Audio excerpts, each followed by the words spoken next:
how would you say your platform affects the community of women, our ability to connect and get funding? I mean, when I think about Africa's Talking, and the reason we got started was it's a funny story, but we were actually doing a very different business, and what happened was we wanted to raise a couple of telco services. This was a couple of years ago, and we approached a local provider for the same services, and I think they quoted a couple of $1,000. And we're sort of like, well, what do you mean? We went to the telco, and it was about $150 for the same exact service, but these people had marked it up about 10x. And we stepped back and we thought about it, and we were like, okay, any software developer that's trying to do anything similar to what we're doing is not going to raise a couple of $1,000. And of course, these people are sort of gatekeepers and preventing anyone from getting in. And so unless you're a big multinational that can afford to pay for the telco services, you're clearly out of the game. And so that's actually what got us started. And we're like, okay, can we begin to democratize access to these services so that we offer them in a very affordable manner and provide an API platform that's very easy to use and quite agnostic, and doesn't matter whether you're an engineer sitting in school just hacking your way around or you're multinational. We pretty much give you the same exact platform service. We don't have tiers on you get a special service because you're a big company and you get a smaller, or less services. And we've seen the platform grow. We have about 35,000 developers signed onto the platform. And the idea is to actually grow this to, 1 million developers on the continent. The other thing is we are trying to get across the continent because we began to realize that the same problems that are facing a developer in Nairobi are pretty much the same problems facing a dev in Lagos, in South Africa, Chad, Cote d'Ivoire, etc. And so we began to expand our vision and say, okay, you know what?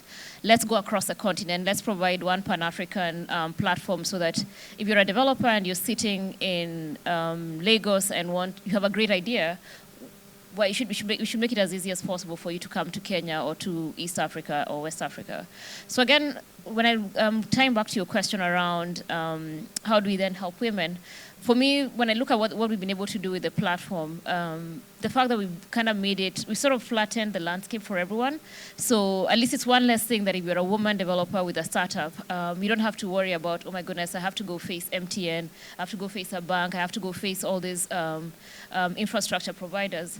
You just need to work with Africa's Talking, and we'll give you a fairly easy to use platform, and we're able to get you started in a couple of minutes. And I think the more we can sort of see these kinds of platforms that make it easier so that it's really all about your skills, your ideas, and you kind of have to remove this, oh my God, I need to know these big people, or I need to have this major access, or I need to have a lot of money. I think the more we can begin to see these kinds of platforms, then the barriers we're talking about of being a woman, or I don't know anyone, or I need to have been born in some kind of privilege, begin to drop away. And then ideally what begins to rise up is people's ideas, and we can begin to see the best solutions coming to the forefront rather than who's got what kind of access. Yeah. Perfect. Yeah, so for the assembly, it was all about bringing a community of creatives together, and also nurturing collaboration between whoever's there. So sometimes you think that you're looking for this big shot investor, but then really what you're looking for is somebody to help you with your manufacturing so you can focus on your design. And so it's about nurturing that community and just kind of creating a platform for ideas and just deep ideas to thrive. And just as you said, it's like breaking down those barriers. For a very long time, and I think it's everywhere in the world, fashion is elitist. It's very much who you know, who you're friends with, do you have the capital to produce a collection and go on fashion weeks and all of this stuff. But the truth is the majority of the people who are actually doing the work and who are actually making an impact do not get access to these opportunities. And from just being able to say, I got a mentor at the assembly, and I'm talking about people who are like veterans in the industry and people who have done amazing things, from the founder of Lagos Fashion Week to the Maya Tafos. Being able to like be handheld by such profiles can be a drastic transformation, and that's really what the platform is about. It's really not about us, it's about making sure that you're succeeding, we're succeeding, and we're here to help you because there's just not enough. And even about, this idea of like women, like how many women can sit in beer parlors and like meet people, especially if you have kids or like, you're with a partner. It's like after one or two times, like, what's going on? Is this guy trying to toast you? That's the next question. So going to these kind of platforms allows you to meet with people on a very neutral basis. And those people are happy to be there, happy to answer the questions, whether it's like we've had people like, who can I think of? Like so many people. But anyway, you get my point. Whether it's like the CEO of Paystack or whether it's PiggyVest or any of these people who have done it and had worn the T-shirt, they can literally share their knowledge and experience in a way that you wouldn't get if you're reading an article, for instance, if you're trying to like DM them on Instagram. So. So it's kind of like what Peppa said.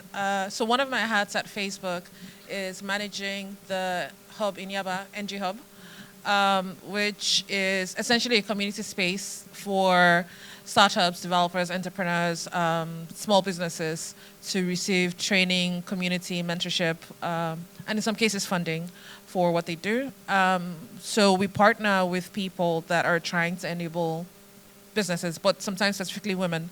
As an example, one of the programs we run at the Hub is Digital Amazons.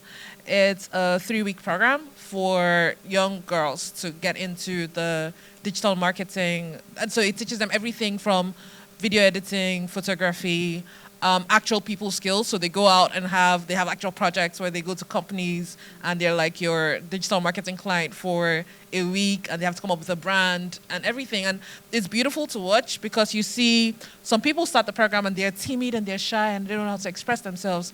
But at the end of 3 weeks, same people just like championing their brand, talking about what they've learned. And it's always so heartwarming because at the end of what our job is to give you the tools that you will need to succeed. One, give you the right network. So there's mentorship, peer-to-peer mentorship, but there's also, you get to be in the same community as people like Damilola Tedi, who, former CEO of Go My Way, current director at CC Hub. And you can actually just ask questions. How did you do this? How did you get here? And get like one-to-one mentorship based on the program that you're in. And then in certain, so like we run an accelerator program for people that are doing things specifically with deep tech, like artificial intelligence and virtual reality. And we give those guys funding to say, okay, we know generally just across the region, there's the notion that Africans can't innovate around technology. And we're trying to just squash that. So you get funding to build your product and mentorship to scale that product to the market. So a number of different programs run at the Hub targeting different areas around digital literacy and just and entrepreneurship.